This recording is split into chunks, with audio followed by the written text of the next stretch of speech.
Olá, tudo bem? Vamos ter uma aula hoje sobre contratos administrativos. Contratos administrativos são todos aqueles negócios jurídicos firmados pela administração. Por que contrato administrativo? Antes de entender o que é contrato administrativo, eu preciso entender o que é contrato. Então, contrato é um negócio jurídico firmado por pessoas capazes, com objeto lícito, possível, determinado ou pelo menos determinável, com forma prescrita ou não defesa em lei. Assim, dessa definição, eu consigo tirar aí algumas características do que seja contrato, afinal de contas.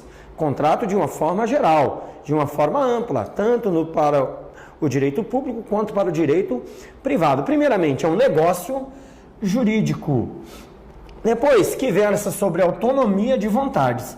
Assim, se alguém é obrigado a assinar um contrato, não é um contrato propriamente dito, porque o contrato pressupõe a voluntariedade. Também traz o contrato interesses opostos. Por que interesses opostos? Porque se eu tiver interesses convergentes, eu não terei um contrato, eu terei sim um convênio. O interesse é oposto, por exemplo, quando alguém está comprando, o outro está vendendo. Quando eu compro, meu interesse é na mercadoria, é no bem. Quem vende tem interesse no lucro, assim como a administração. Quando a administração compra, ela está interessada no bem. O vendedor está interessado no lucro. Se houverem interesses convergentes, como por exemplo uma associação que presta um serviço público voluntariamente e a administração também tem interesse na prestação desse serviço, eles podem firmar um convênio. Vejam que essa entidade não tem interesse no lucro, tem interesse também no serviço público. Daí a diferença de contrato para convênio. Então, para que seja um contrato, eu tenho que ter interesses opostos. Também deve haver subordinação à legalidade. Sempre subordinação à legalidade. Não haverá contrato se o objeto do contrato, se o objeto da avença for ilícito, for contrário à lei. Por fim, haverá a força das obrigações das convenções. O contrato faz lei entre as partes, porque quem assina, assina de forma voluntária, porque está atuando na autonomia de sua vontade. Assim, uma vez assinado o contrato, ele fará lei entre as partes. Ele obrigará a quem assinou ao que está escrito nele. É a força das suas convenções. Entendendo então genericamente o que seja contrato, eu preciso entender quais são os contratos da administração. Contrato da administração é todo e qualquer contrato assinado entre a administração pública e um particular. Só que eu tenho vários tipos de contratos assinados pela administração. Eu posso resumir então em 3 tipos basicamente de contratos. Primeiro, os contratos ditos públicos. Esses contratos ditos públicos são integralmente regidos pelo direito público, sendo subsidiariamente aplicadas as regras de direito privado. Assim, aqui vai visar principalmente e diretamente o interesse público. Já o contrato semipúblico é aquele contrato que seria de direito privado, porém é a ele aplicado algumas regras de direito público, como por exemplo a locação. Quando a administração ela atua como se uma entidade privada fosse, como se uma pessoa privada fosse. Porém, pelo fato da administração defender direitos do administrado, mesmo nesses contratos, ela deve seguir algumas regras de direito público. Então, são as regras de direito privado, com a aplicação de algumas regras de direito público. Por fim, eu tenho os contratos ditos propriamente privados. Esses contratos são aqueles, por exemplo, firmados pela sociedade de economia mista, pelas empresas públicas, são contratos de direito privado que são firmados pela administração, por essas pessoas principalmente. Porém, subsidiariamente, se aplicam algumas regras, mesmo que de forma geral, que de forma ampla, de direito público, porque todo e qualquer contrato assinado pela administração, não importa qual seja, quer, no fim, mesmo que de forma indireta, atingir o interesse público. Por isso, eu terei interesse público nos 3 contratos. Porém, no primeiro é só interesse público. No segundo, será interesse privado derrogado por algumas cláusulas de direito público. E no terceiro, será direito privado. Genericamente, subsidiariamente, com alguns elementos do direito público sendo aplicados, então. Bem, entendi quais são os 3 tipos de contratos da administração.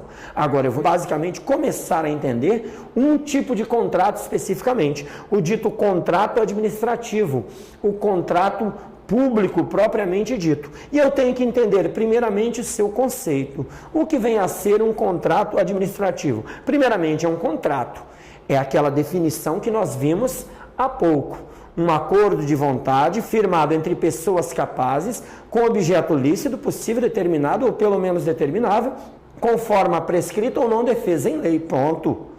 Só que eu tenho algumas características, alguns detalhes específicos que tem que reger esse contrato, porque a administração, a ela, é dada a missão de garantir os interesses públicos, de garantir as necessidades públicas. Em função disso, ela tem que ter algumas prerrogativas, ela tem que ter algumas vantagens para, na assinatura desses contratos, fazer cumprir a sua vontade, que é a vontade da coletividade.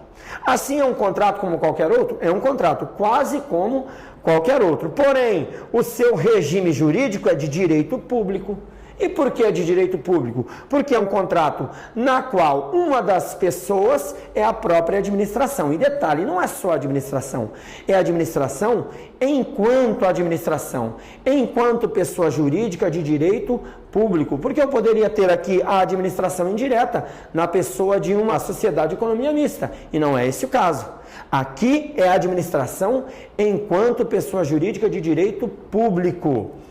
Eu tenho ainda que entender que esse contrato vai defender interesses públicos, por isso as suas diferenciações. Em condições estabelecidas, previamente estabelecidas por quem? Por quem manda, por quem está num posicionamento mais acima, mais elevado, que é a própria administração. Então é um contrato qualquer? Quase isso. Porém é firmada com a própria administração para defender interesses públicos e com regras previamente estabelecidas. Esse regime jurídico gera então um regime de prerrogativas e sujeições. Prerrogativas da administração pública e sujeição do particular. Quem quiser assinar esse contrato com a administração pública pode, porém vai ter que se sujeitar às suas regras. É obrigado? Não. Assina quem quiser. É um contrato, é um acordo de vontades, porém, assinou, vai ter que cumprir. Isso para o particular em relação à administração. Eu tenho normas que regem o contrato? Claro que tenho. Nós vivemos sob a égide da legalidade. Ninguém é obrigado a fazer ou deixar de fazer nada, senão em virtude da lei. Porém, para a administração, isso é mais restrito, é uma legalidade administrativa. A administração só pode fazer aquilo que é permitido pela lei, muito mais restrito que o particular. Assim, eu tenho que ter normas que vão reger o contrato, esse negócio, porque a administração precisa trabalhar, precisa cumprir a sua função. E para cumprir, eu tenho que ter normas que a permitam cumprir em função desse princípio da legalidade estrita. Essas normas quais são? Ora, primeiramente, a minha Constituição Federal. É o que está no topo da minha pirâmide jurídica, no alto do meu regime jurídico nacional. Certo? Assim a minha Constituição, o que ela vai estabelecer em relação a contrato? Primeiro, ela estabelece um regime de licitação de forma geral. Ela diz assim, ó, de regra, a administração para comprar, para vender, para estabelecer negócios jurídicos, terá que fazer licitação. Ponto. É o que estabelece. E aí traz várias regras na própria Constituição sobre licitação. Detalhe, a minha aula não é sobre licitação, é sobre contrato. Então, nós não vamos aqui explanar alguns conceitos sobre licitação. Se pressupõe que você aí já conheça. Eu tenho ainda estabelecido pela Constituição a competência privativa para a União, para legislar sobre o quê? Sobre licitações e contratos. Então, a regra geral sobre essas matérias é estabelecida pela União. Aos outros entes federativos cabe legislar o que é específico para cada um, de forma complementar. Assim, a União estabelece a regra geral que abrange a todos e a sua própria regra específica. E cada ente federativo estabelece a sua regra específica, de forma complementar. Depois da Constituição, eu tenho a Lei 8.666 de 93, que é a Bíblia da licitação no Brasil. Ela é, então, uma norma geral que obriga a todos. Porém, a abrangência ampla é extremamente ampla, porque envolve os 3 entes federativos: União, Estados, Distrito Federal, como um ente anômalo, e municípios. Eu tenho ainda a Lei 8987 de 95. Ela vai falar sobre concessões e permissões. Também é uma lei importante, porque é uma lei que versa especificamente sobre essas modalidades de licitação. Assim eu tenho essa lei versando especificamente sobre essas modalidades e a aplicação subsidiária da lei 866693, que é a regra geral que vai versar sobre licitações e contratos. É a minha regra geral sobre licitações e contratos. Eu tenho ainda a lei 11079 de 2004, que vai falar sobre as parcerias público-privadas. Também uma lei importante, que vai versar especificamente sobre um tipo de contrato administrativo, o contrato que versa sobre parcerias público-privadas. Eu tenho outras leis, eu tenho diversas leis regrando matérias específicas. Nós traremos aqui a norma geral. A não ser que o seu concurso cobre a lei específica, você não vai precisar saber. Por isso nós aprenderemos aqui a norma geral sobre os nossos contratos administrativos. E esses contratos, eles são diferentes dos contratos normais? São muito diferentes. Por isso eles têm características específicas. E é o que nós veremos a partir de agora. Quais são as características desses contratos administrativos? Primeiramente, consensualidade. Mas isso é regra para todo contrato. Mesmo sendo no interesse público, a administração não pode sujeitar ao particular a assinar um contrato. Não, senão não seria contrato. Tiraria uma das suas principais características, que é a autonomia da vontade. Por isso, o contratado, quando assina, sabe tudo que está escrito e a partir dali tem que cumprir. Mais uma característica, é um contrato de regime jurídico público. Assim vai defender interesse público. Defendendo o interesse público, será um regime de sujeições e prerrogativas. Sempre a administração com as prerrogativas e o particular sempre se sujeitando. A finalidade da assinatura precípua desse contrato é pública. Mas você pensa, toda e qualquer ação da administração pública, direta, indireta, autárquica, fundacional, empresa pública, sociedade de economia mista, tem por fim a finalidade pública? Sim, porém esse contrato é direto. O contrato administrativo, a finalidade é direta, atender diretamente à necessidade pública, à finalidade pública. Enquanto que um contrato privado não, firmado por uma sociedade de economia mista. Também a finalidade pública, só que de forma indireta, tá? E uma das suas grandes diferenças. A minha próxima característica é a forma prescrita em lei. A administração, ela adota legalidade estrita, ela só pode fazer o que a lei permite, diferente do particular. Assim, todos os seus atos, inclusive os negócios jurídicos, devem ser regulados em lei. O contrato também é regulado em lei, de forma ampla pela própria Constituição, que dá os principais diretrizes, os principais princípios. Depois eu tenho a lei 8666 de 93. Essa lei também traz regras específicas ao contrato. A depender do contrato, também 8987 de 95. E de assim por diante. Eu também tenho, sujeitando o contrato, o próprio edital. Existe o princípio da vinculação quando se fala em licitação, que vincula o contrato ao edital. Tudo que estiver no edital deve ser previsto no contrato, não deve haver grandes alterações. Por esse motivo, a forma prescrita em lei é essencial. Senão pode-se alegar a nulidade desse contrato, se tiver alguma cláusula que contraria a lei, em função, mais uma vez, desse princípio da legalidade estrita, porque a administração só pode fazer o que a lei permite. Vamos ver aqui alguns elementos que a lei 8666 determina especificamente para os contratos. Primeiramente, quando se fala em instrumento de contrato, eu não posso confundir contrato com instrumento de contrato. Contrato, especificamente, é o acordo em si, é algo abstrato. Um instrumento de contrato é aquilo que materializa o contrato. A Lei 8666, quando fala em instrumento de contrato, fala naquele instrumento que vai materializar o contrato de forma mais detalhada, mais complexa. Assim, instrumento de contrato para a lei é aquele instrumento bem mais complexo, bem mais detalhado, que vai ser obrigatório em duas modalidades de licitação. Primeira modalidade, a concorrência. A segunda modalidade, a tomada de preços. E as outras modalidades, as demais modalidades? Ora, para as demais modalidades, esse instrumento de contrato, que é mais complexo, que é mais elaborado, ele é facultativo. Para essas demais modalidades, eu posso, então, substituir esse instrumento de contrato por outros instrumentos. Também seriam instrumentos de contrato, claro, de um certo ponto de vista, mas a lei não chama assim. A lei só chama instrumento de contrato, esse mais complexo, mais detalhado. Quais são, então, essas outras vias, esses outros elementos que eu posso trazer aqui de forma a materializar o contrato? Primeiro, a carta-contrato. Depois, a própria nota de empenho.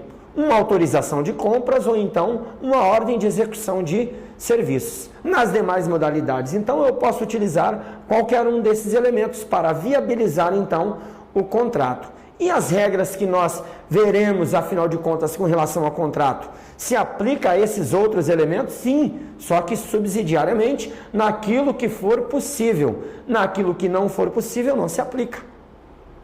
Qual será a base do meu contrato? Opa, eu tenho que ter uma base, claro que tenho. Afinal de contas, voltamos ao princípio da legalidade. Assim, tudo que eu fizer deve estar escrito, deve estar previsto, eu enquanto administração.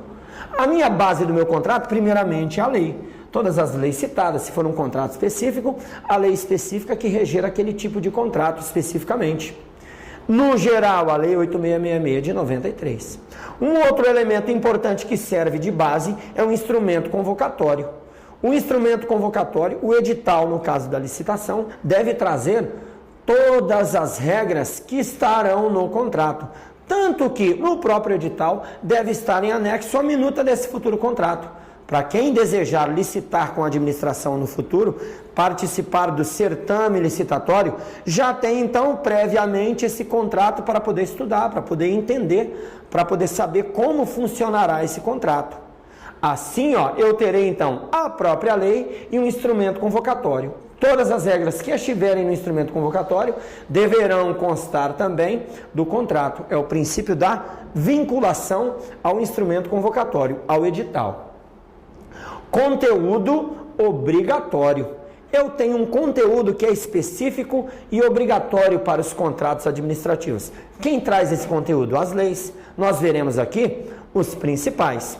Esse conteúdo obrigatório é dividido, segundo a doutrina, em dois tipos de cláusulas. São cláusulas financeiras e cláusulas regulamentares. Cláusulas financeiras, como o próprio nome diz, se referem a dinheiro, a manutenção do equilíbrio econômico-financeiro, como nós veremos. Assim, todas as cláusulas do contrato que se referirem a esse equilíbrio econômico-financeiro, eu chamarei de cláusulas financeiras. Depois eu tenho as cláusulas regulamentares. Tudo aquilo que não for cláusula econômica financeira, que versar sobre outros elementos, sobre outros aspectos do contrato, eu chamarei de cláusulas regulamentares.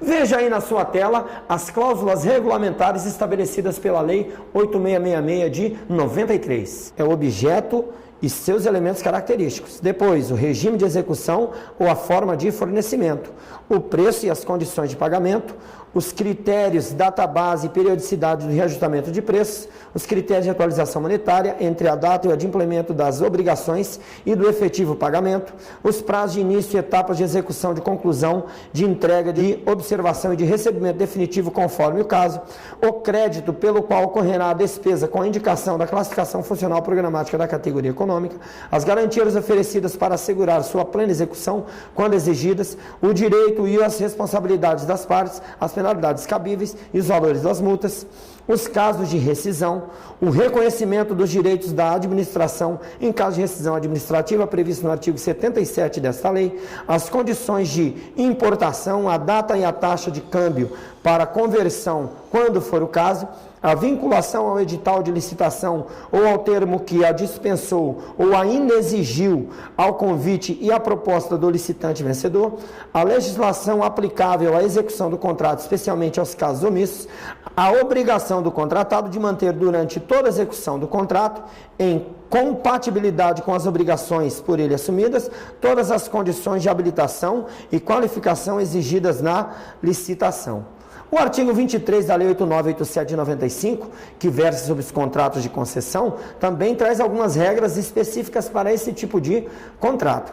O que deve estabelecer, então, ao objeto, à área e ao prazo da concessão, ao modo, forma e condições de prestação de serviço, aos critérios, indicadores, fórmulas e parâmetros definidores da qualidade do serviço, ao preço do serviço e aos critérios e procedimentos para reajuste e revisão das tarifas, aos direitos e garantias e obrigações do poder concedente e da concessionária, inclusive aos relativos às previsões, necessidades de futura alteração, expansão do serviço e consequente modernização, aperfeiçoamento e aplicação dos equipamentos e das instalações, aos direitos e deveres dos usuários para obtenção e utilização do serviço, a forma de fiscalização das instalações e equipamentos, dos métodos e práticas de execução do serviço, bem como a indicação dos órgãos competentes para exercê-la, as penalidades contratuais e administrativas que se sujeita a concessionária, a sua forma de aplicação, aos casos de extinção da concessão, aos bens reversíveis, aos critérios para o cálculo e a forma de pagamento das indenizações devidas à concessionária, quando for o caso,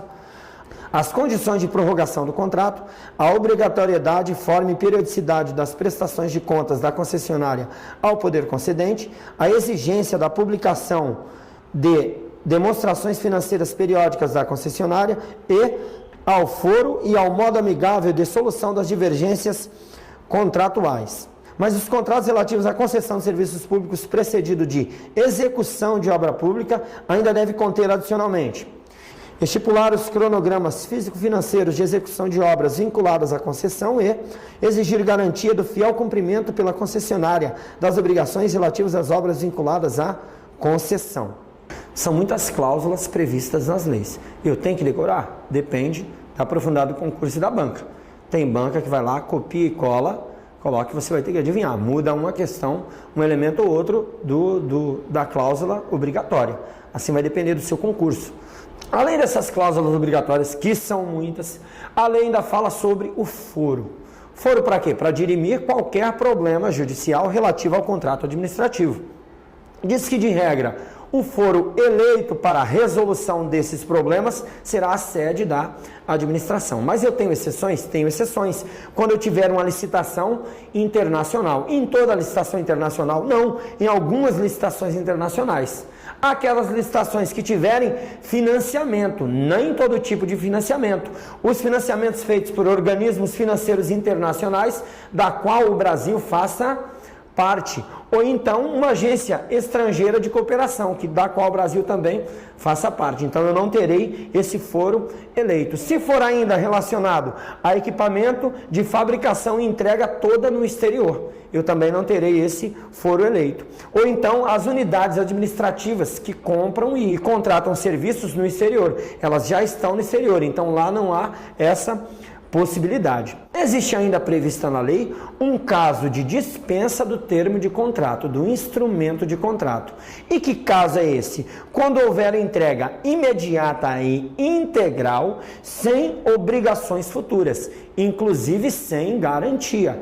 Se houver garantia, necessidade de prestação de garantia futura, eu terei sim que ter um instrumento de contrato. Porém, eu posso dispensar, e é independente do valor, se cumular essas características, se for um bem de entrega imediata e integral, e se não houver nenhuma obrigação futura relacionada a esse contrato. E o contrato administrativo tem prazo? Sim, a lei também prevê prazo para os contratos administrativos. Eu tenho então uma regra e exceções. A regra é a obediência ao exercício financeiro. O que é o exercício financeiro? Período no qual o ente federativo executa o orçamento, a lei orçamentária anual, que será de 360 dias, de um ano, de 12 meses, que no Brasil hoje vigora de 1º de janeiro a 31 de dezembro. Então, atendendo ao princípio da anualidade e para que haja um controle orçamentário, ou seja, que não fiquem dívidas para orçamentos futuros, complicando e podendo trazer problemas ao equilíbrio financeiro, atrapalhando o equilíbrio orçamentário de orçamentos futuros, a regra é que o contrato dure o exercício financeiro, seja todo cumprido dentro do exercício financeiro. Mas eu tenho exceções? Claro que eu tenho exceções. Não é possível resolver todos os problemas dentro do exercício financeiro. A administração não consegue. Assim, eu tenho casos de prorrogações. O meu primeiro caso de prorrogação, e sempre essa prorrogação será no interesse da administração, a administração determina quando prorrogar ou não, quando tornar prorrogável ou não um contrato.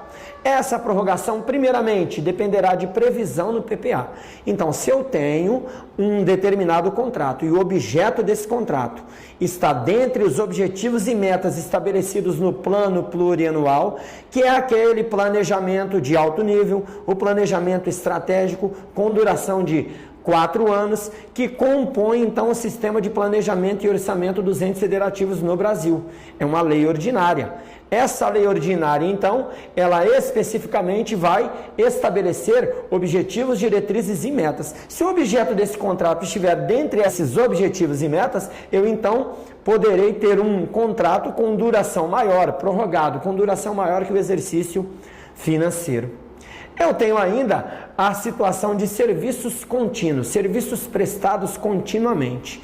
Esses contratos de serviços contínuos terão, no máximo, um prazo de 60 meses, em períodos iguais e consecutivos, essa prorrogação. Eu sempre vou prorrogando em períodos iguais e consecutivos, visando o quê? A obtenção de condições mais vantajosas para a administração.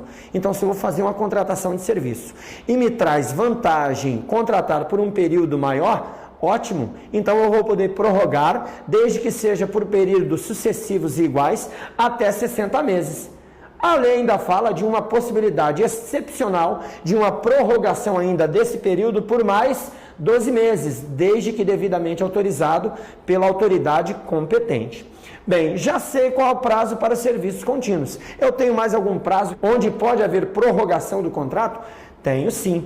O aluguel de equipamentos de informática por 48 meses. Equipamento de informática é algo que fica obsoleto com muita rapidez.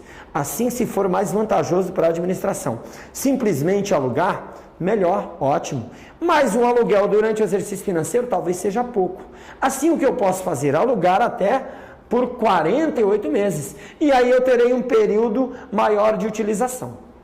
O meu próximo caso é quando o objeto do contrato envolver segurança nacional ou então for aquisição das Forças Armadas, e detalhe, é aquisição de equipamentos operacionais, não tem nada a ver com aquelas aquisições do dia a dia, não tem nada a ver com aquelas aquisições que têm relação com o dia a dia dessas forças, Exército, Marinha aí, aeronáutica, não é material de expediente, não. É material operacional. Visando o quê? Visando a padronização. Assim eu posso, então, prorrogar também esse contrato. Ou ainda, se for material e serviço de alta complexidade técnica, que envolva também a defesa nacional. Ou ainda o desenvolvimento tecnológico. Se for material visando o desenvolvimento tecnológico, e está lá previsto no artigo 5º e no artigo 20 da Lei 10.973 de 04, que trata justamente sobre esse tipo de serviço. Assim, se for um contrato relacionado a esse serviço, o prazo poderá ser até de 120 meses. Então eu terei aí uma duração bem maior para esse tipo de contrato, a prorrogação para esse tipo de contrato. Eu tenho ainda vedações, a lei me traz vedações específicas. Primeira vedação, o prazo ilimitado. Não existirá contrato com prazo ilimitado, é vedado, eu sempre terei que ter um prazo. É possível contrato verbal? É possível contrato verbal, sim, desde que seja para pequenas compras, para pronto pagamento. E o que é pequena compra para mim? Uma compra de valor no máximo R$4.000, ou seja, 5% da modalidade convite. A minha próxima característica é o procedimento legal. Nós vimos que tudo está atrelado à legalidade estrita. Então, o contrato também é um procedimento legal. É um contrato de adesão. Por que de adesão? Porque o contratado não discute as suas cláusulas. O contratado ou ele vai aderir ou não vai aderir. Mesmo porque o contrato está estabelecido antes, lá no objeto da convocação, no instrumento convocatório, no edital da licitação. Assim, eu posso aderir a esse contrato ou não, eu não sou obrigado a assinar. Agora, uma vez que eu decido assinar, eu vou ter que assinar conforme está escrito, é como ir ao banco. Você não discute com o gerente do banco os termos do contrato da sua conta. Ou você aceita ou não. A sua conta de telefone, mesma coisa. Você não discute, quero pagar mais, quero pagar menos. Dentro de um leque de opções, você vai ter que aderir àquele contrato ou não. Eu tenho ainda que ele tem como característica ser intuito personae, ou seja, ser personalíssimo, porque a administração não passa por um processo licitatório, e esse processo licitatório não é só para obter o menor preço, mas também para obter aquela pessoa que tenha melhores condições de prestar o serviço, de fornecer o bem. Assim eu não posso despersonalizar, ganhar a licitação e passar para outro. Esse princípio vai vedar o quê? Primeiramente a subcontratação, vai vedar a cessão ou a transferência total ou parcial e ainda veda a cesão, fusão e incorporação. Detalhe importante, essa característica não é absoluta, essa vedação, porque se o instrumento de convocação poderá haver a possibilidade, por exemplo, de subcontratação, dentro dos limites estabelecidos no próprio edital. Terminamos então esse bloco e daqui a pouco a gente volta.